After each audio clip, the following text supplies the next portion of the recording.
Part 4. My Military Experience, 1977-1980. Chapter 24. Military Academy. The Swap and Escape Plan, 1980. After 3 long years, I returned. Back to my city, back to where my story began. Upon stepping out of the lively Shanghai North Railway Station, a surge of familiar sounds and scents engulfed me. The bustling chorus of street vendors calling out, bicycles clattering and buses honking filled the atmosphere.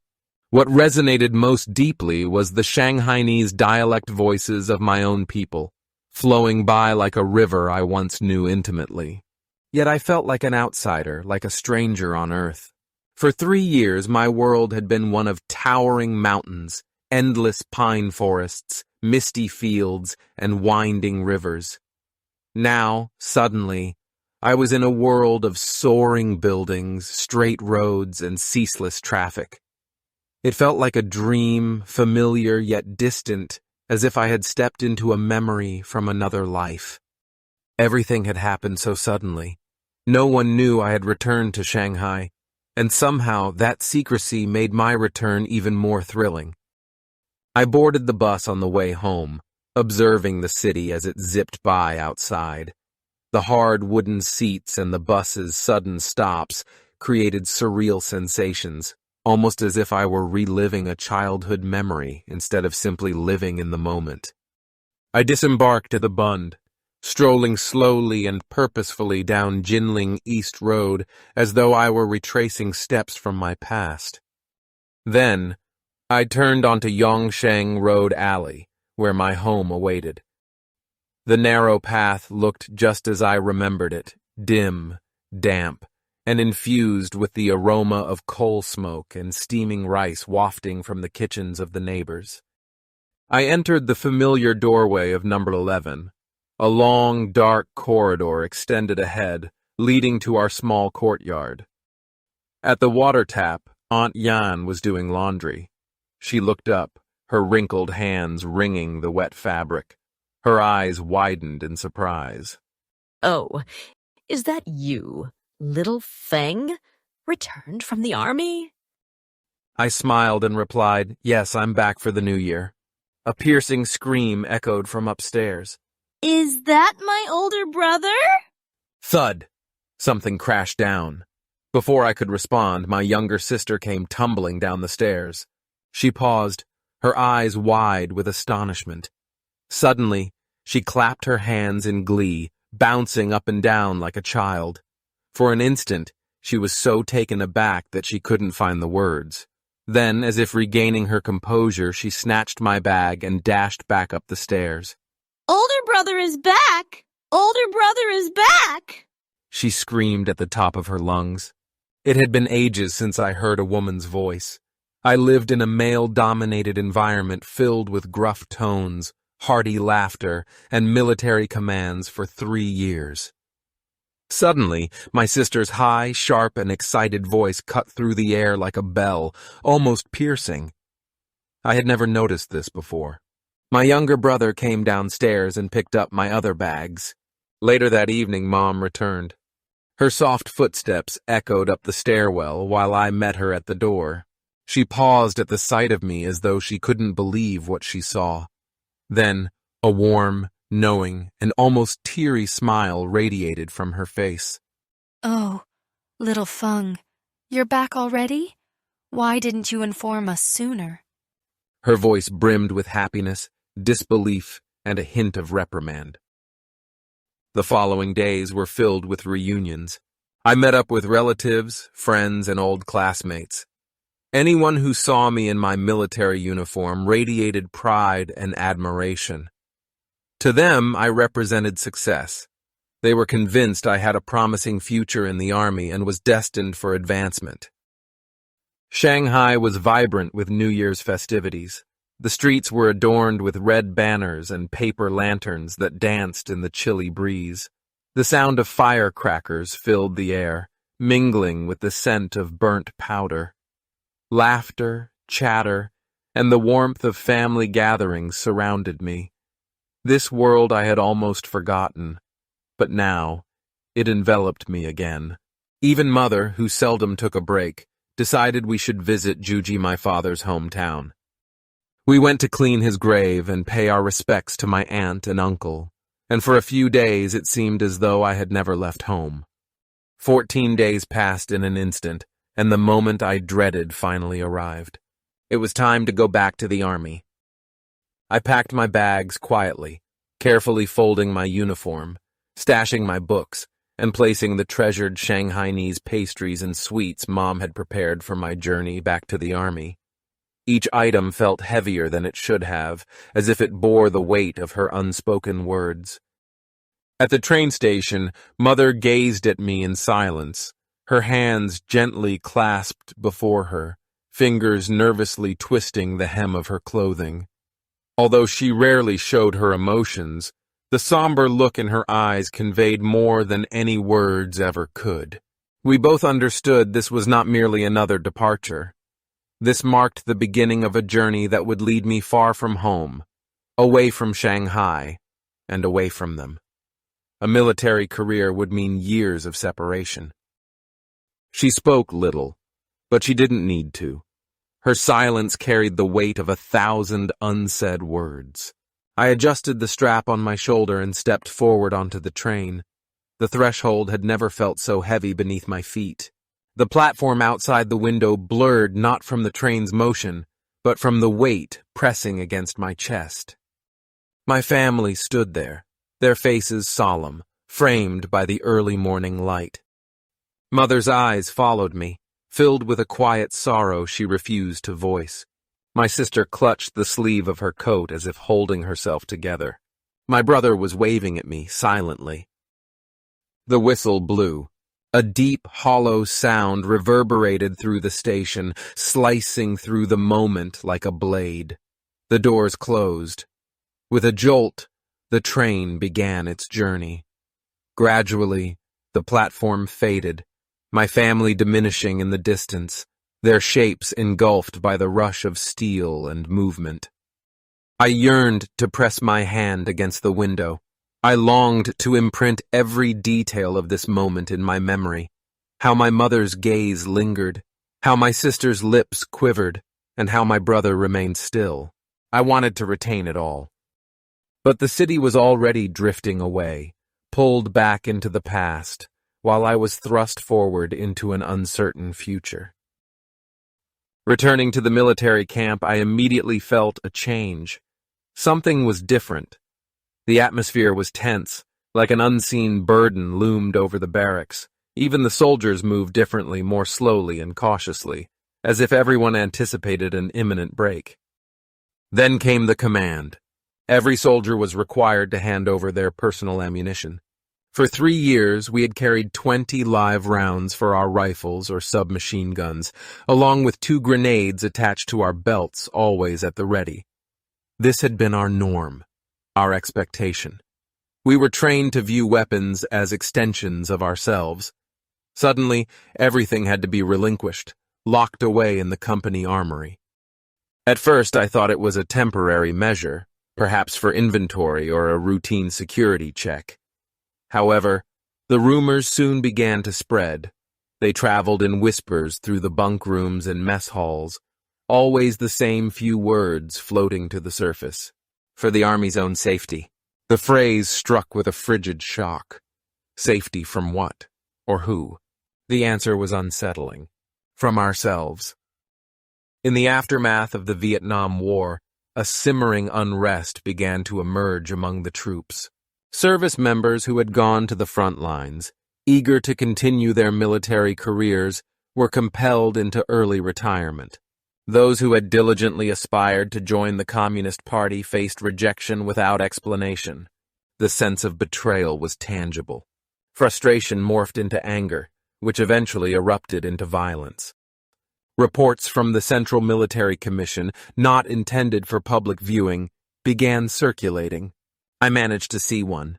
The confirmed incidents were alarming. Soldiers opened fire on their commanders and hurled grenades at political instructors. There were fatalities, injuries, and numerous incidents across various provinces and regiments. Evidently, this was not a solitary incident. The unrest was extensive and profound. The senior commanders responded swiftly and discreetly, instructing the seizure of ammunition and enhancing the armories. They were directed to strengthen their control and view every soldier as a potential threat. I stayed quiet, feeling the weight of the situation. This had gone beyond simple discipline. It was no longer just about drills, order, or obedience. Now, our focus shifted to survival within the ranks. Something crucial was unraveling, and it was happening swiftly. The tension wasn't merely infiltrating the regiment, but it had firmly established itself within my squad. His name was Yan Xinbao. From his arrival, I sensed something was amiss. He was unlike any soldier I had met, overweight, sluggish, with a pallid complexion and a perpetually scowling round face. His narrow eyes carried an unsettling sharpness, exhibiting a cold and calculating demeanor. Most concerning of all, he was slow. Unhurried in movement, hesitant to obey commands, slow to react, regardless of how often we practiced. He was consistently the last to answer, no matter how many orders were shouted at him. Even as squad leader, my tolerance began to diminish. I found it hard to believe someone like him could have made it through recruitment. Was that an error? Or had someone just overlooked his shortcomings? Initially, he forced a smile in front of the officers, a thin facade of false courtesy, as if he were striving for acceptance by pretending to be non-threatening. However, that charade soon faded. The smile vanished, giving way to a sneer. A bitter, defensive look implied he loathed everyone around him. He was always looking for conflicts, about food, about chores, about trivial matters. He couldn't get along with anyone and made no effort to do so. As his squad leader, I was involved in each altercation.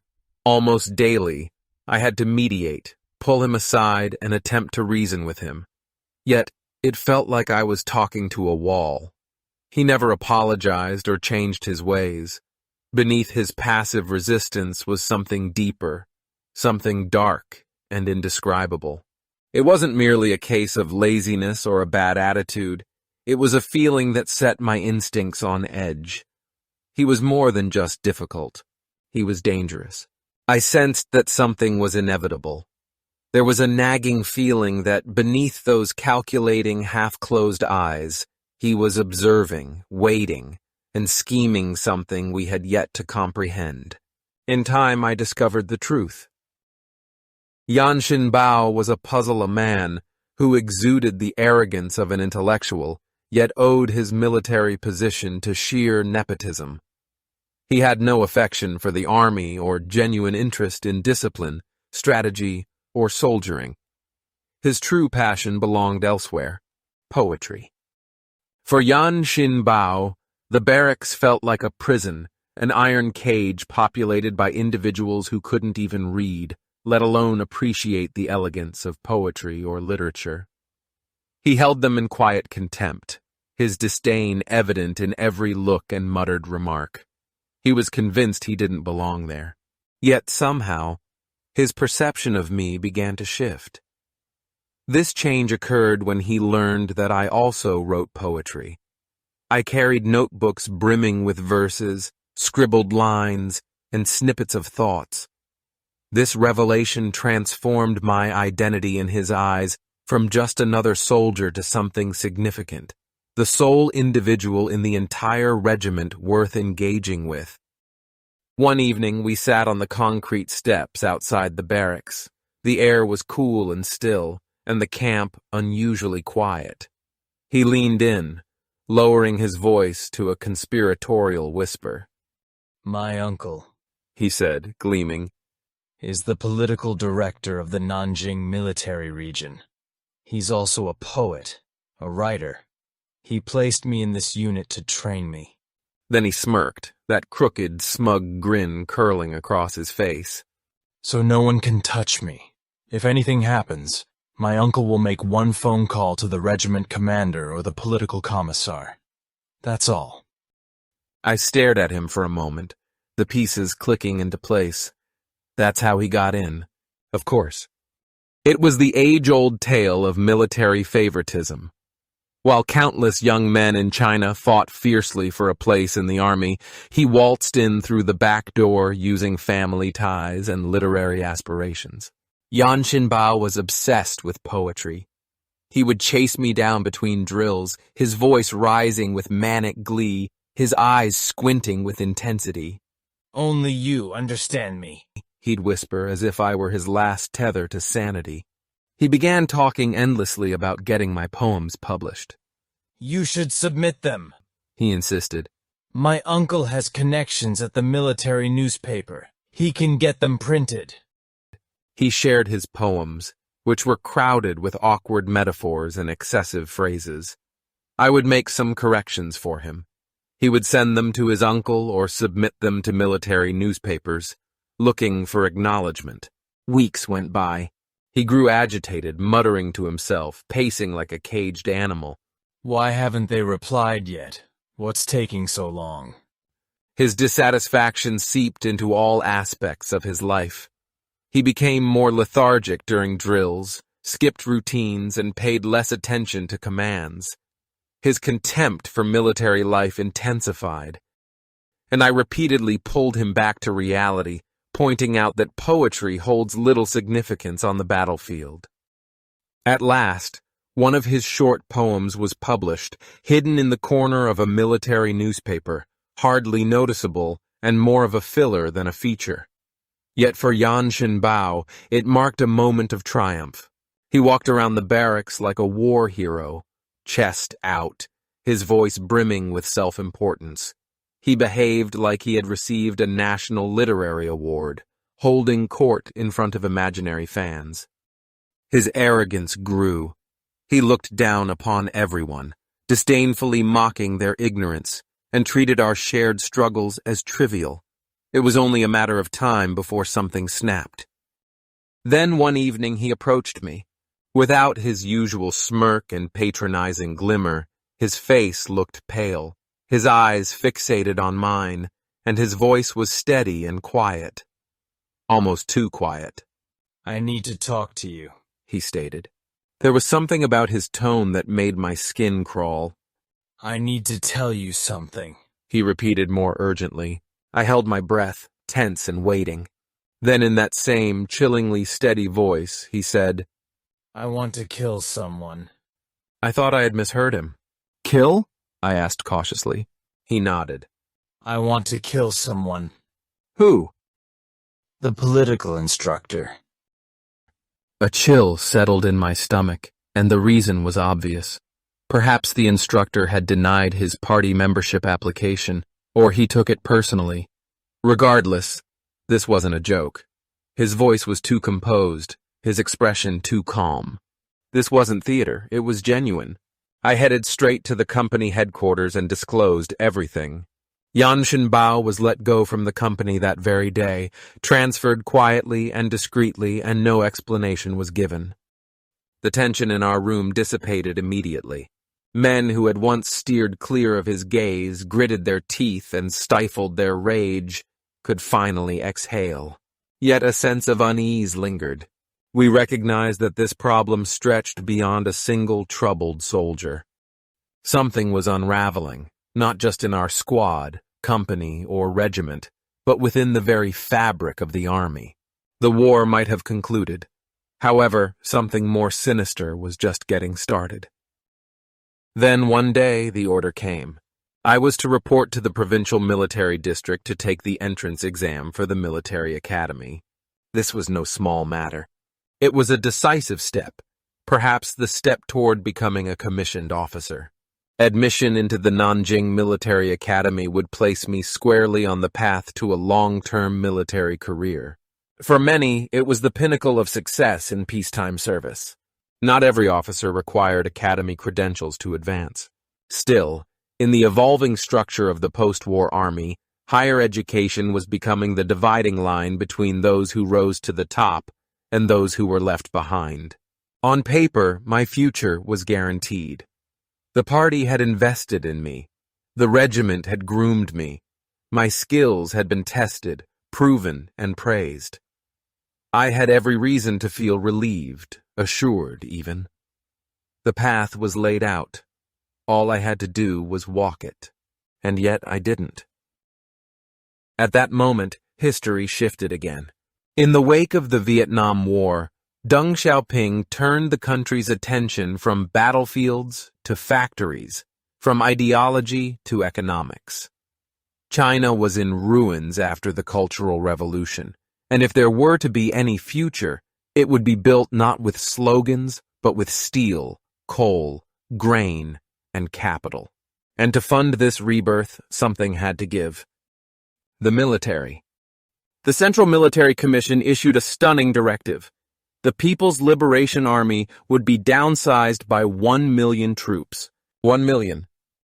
Not only that, it called on party members to lead the way and set an example by volunteering to leave. For the first time, stepping away from the army was not a betrayal of the cause, but an act of loyalty. Hearing the news, I was in disbelief. A door that had been firmly closed, even locked, was now wide open. As a party member, merely proposing demobilization could mark you as a coward or traitor. However, this was now a complete reversal. Does this mean I could finally return home? The regiment's atmosphere changed instantly. Uneasiness permeated the air like smoke. Everyone wondered whose turn it would be. Would our unit face cuts, or might it be disbanded entirely? Even the officers, who had seemed so confident in their positions, started to murmur. With the possibility of 1 million men leaving, no one felt entirely secure. For some, this bred fear. For others, myself included, it ignited something different, hope. However, I still couldn't speak openly, not just yet. Instead, I approached the subject gently, like soldiers gauging the breeze before venturing out. I saw my regiment commander, the political commissar, and the battalion instructor. I maintained a calm, respectful tone. Shouldn't we be actively addressing the Central Military Commission's request for downsizing? I asked in a casual tone. For a brief moment, silence enveloped the room. Then, laughter erupted from everyone present. Jin Feng Yang. One chuckled, shaking his head. You're always so quick on the draw. Naturally, we must heed the party's call. The commissar interjected with a wry smile. But that doesn't mean you should be the first to leave. The organization still requires your presence, the battalion instructor remarked. What? Are you thinking of fleeing? I offered a polite smile but remained silent. Yet, the pull of duty was strong. When the moment arrived, I got on the bus alongside several other squad leaders, heading to the provincial military district. This was progress moving closer to the academy, the officers' commission, and everything I was expected to desire. The group's atmosphere was celebratory. They laughed, bantered, and dreamed of futures full of promise. Meanwhile, I sat silently, observing the scenery pass by the window. With every mile that brought me nearer to the exam hall, I felt I was drifting away from my mother.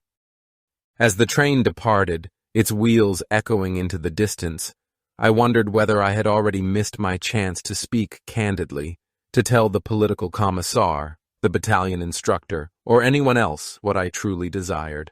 It might already have been too late. When I arrived in Hefei, I was taken aback by a troubling sight. Beggars were everywhere.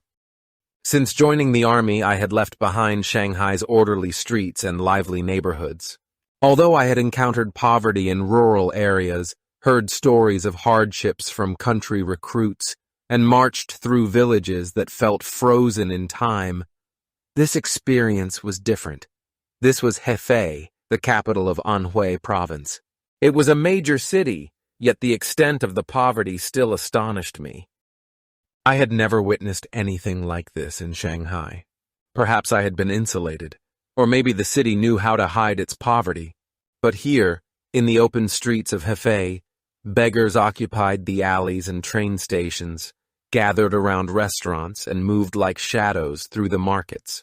Not only were there elderly men and worn women, but also children, small, barefoot, and wide-eyed. They trailed behind us as we walked, watching us eat. They lingered outside restaurants, hoping for leftovers. Some even stepped forward after we finished eating, licking bowls and chopsticks clean before the servers could retrieve them. It made me feel nauseous. Yet, amid the disgust, I experienced another emotion, a sharp, bitter sympathy. It coiled in my chest, lingering stubbornly. Wasn't a socialist country meant to be a paradise for all? That's what we were taught from childhood, how the revolution erased suffering, banishing inequality and hunger. So why did starvation persist? Despite the efforts, slogans, and sacrifices, why had so little changed for so many? We explored the deteriorating neighborhoods and bustling streets during our 2 days in Hefei while waiting for exam day. We even went to the movies twice, only to pass the time. However, when night arrived, deciding where to sleep became a challenge in itself. I had hoped we would find a modest yet clean guest house with a private bed and perhaps a warm meal. However, I had forgotten who I was traveling with. Other squad leaders, mostly from rural areas where frugality was a principle and money was treated with extreme care. For them, hotels represented luxury, and they laughed off the thought. Instead, we ended up in the least expensive guest house they could locate, filled with musty air, stained bedding, and walls permeated by the smell of mildew. And when even that seemed too costly, they opted for a public bathhouse. We bathed, soaking our bodies in hot water until midnight. Then, instead of renting a room, we draped ourselves over the wooden lounge chairs in the resting area, trying to sleep. That night, as I lay there staring at the dim ceiling with its cracked plaster and faint smell of bleach and steam, I thought about my path. I was a party member, a squad leader, and a top-ranked soldier who was groomed for officer training. This trip was supposed to be the next step up the ladder, a bridge to the future. The wooden chair dug into my aching back, mirrored by the growing doubt in my mind. Was this the life of a future officer? Was this the reward for loyalty? If socialism bred this poverty, this silent suffering, this persistent inequality, was it truly the utopia promised? That night felt like not a fulfilled revolution, but a question I wasn't ready to face. The military academy exam was approaching, bringing an unavoidable question. Was I prepared to dedicate myself to a military life, or could I still seek an escape? That evening, the day before the exam, I was sitting outside with a fellow candidate, Jiang, a squad leader from rural Zhejiang province. He was straightforward and genuine, the type of person who expressed his feelings sincerely. As we conversed in the dimming light, he exhaled deeply. "You have such a strong education," he said. "You'll pass easily. But for someone like me from the countryside, I don't stand a chance." His words lingered in the air, and an idea slowly began to take shape. "Are you sure you won't pass?" I asked. He looked at me and his face darkened. "Look at me," he said, gesturing at himself. "How could I possibly pass?" "Then why did you come all the way here?" He gave a sheepish shrug. "The company commander and political instructor put my name in. I had no choice. I know I won't make it." "Do you actually want to stay in the army?" I asked him. "Oh, yes," he replied immediately. "The army is good. Food, shelter, a future. It's better than back home, that's for sure." "And how are you in training?" "No problem with training," he said with a flicker of pride. "That's why they want to promote me. But this exam, this is where it all ends." That's when I made my decision. I invited him to take a walk with me to have a private chat. "What if I could guarantee you'd pass?" I asked. Jang blinked, clearly thinking he'd misheard me. What did you say? What do you mean? I mean, if you're serious about staying in the military, if you're willing to work hard, I can help you. He stared at me, puzzled. I lowered my voice. We switch exams. The silence between us thickened. You write my name on your test. I write yours on mine. You pass. I fail, I said. His eyes widened. But then I'll ruin your exam. That's exactly what I want, I said. He gaped at me. But why? I took a breath and told him everything. I didn't want to stay in the army. I had already made up my mind. But I couldn't openly refuse a promotion, not as a party member, not without raising suspicions. I had come to Hefei only to go through the motions. But meeting Zhang, seeing how much he wanted this life, I realized I could make my exit and give someone else a future at the same time. For a long moment, he stood silent, listening. Then, as the weight of my words sank in, his hands trembled. He seemed torn between kneeling in gratitude and standing frozen, unsure of his next move. Please, don't, I interjected swiftly, placing a hand on his shoulder to prevent any embarrassment for both of us. Just do your part. Avoid making my test appear too impressive, okay? He nodded, looking bewildered and stressed. I promise I won't screw it up. Which really meant screw it up. The following morning, we executed our plan. I finished the 3-hour exam in just 1 hour, submitted it early, and walked into the sunlight. Most of the other soldiers remained hunched over their desks, their faces contorted in confusion. The questions were clear 6th grade politics, high school math, and basic physics. Yet for people like Zhang, who came from rural areas where education often concluded at the village blackboard, the test seemed to be in a different language. Soon after, he spotted me outside. That was really difficult, he complained. Some questions were so confusing, I couldn't even grasp what they were asking. I chuckled. You didn't make my answers too perfect, did you? If I end up stuck in the army, I'll hunt you down. Don't worry. He grinned.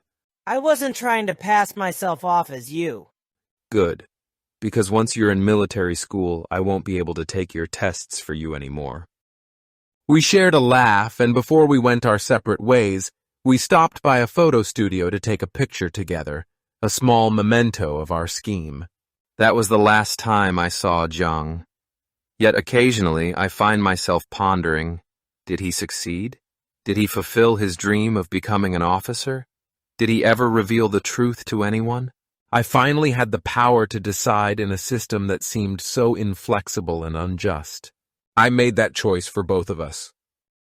Back at Yunling camp, the days passed slowly, each stretching like a taut wire, buzzing with anticipation. I could only wait for the results and hope the silence didn't mean trouble. Then, one afternoon, the company commander summoned me. Report to battalion headquarters, he said, his tone unreadable. My heart sank. The path uphill to the battalion office seemed more arduous than usual. I focused on calming my breath and pictured what awaited me at the summit. Did anyone uncover the truth? Did Zhang say anything? Was my plan revealed? At the headquarters, the battalion instructor greeted me with a knowing smile. Come in, he said, gesturing toward the wooden chair across his desk.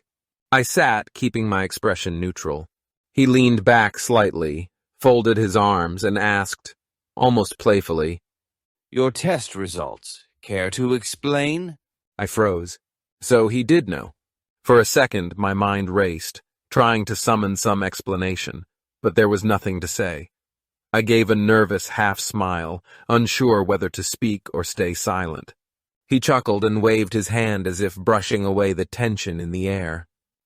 It's fine, we understand, he said. You want to go home, we get it. Then his expression softened. Besides, he added, the army is downsizing. If you want to leave, we should approve it. For a moment I couldn't move. I could barely think. The words seemed too good to be true, but they were real. My escape had been sealed. It was official now. I was going home. I was going back to Shanghai.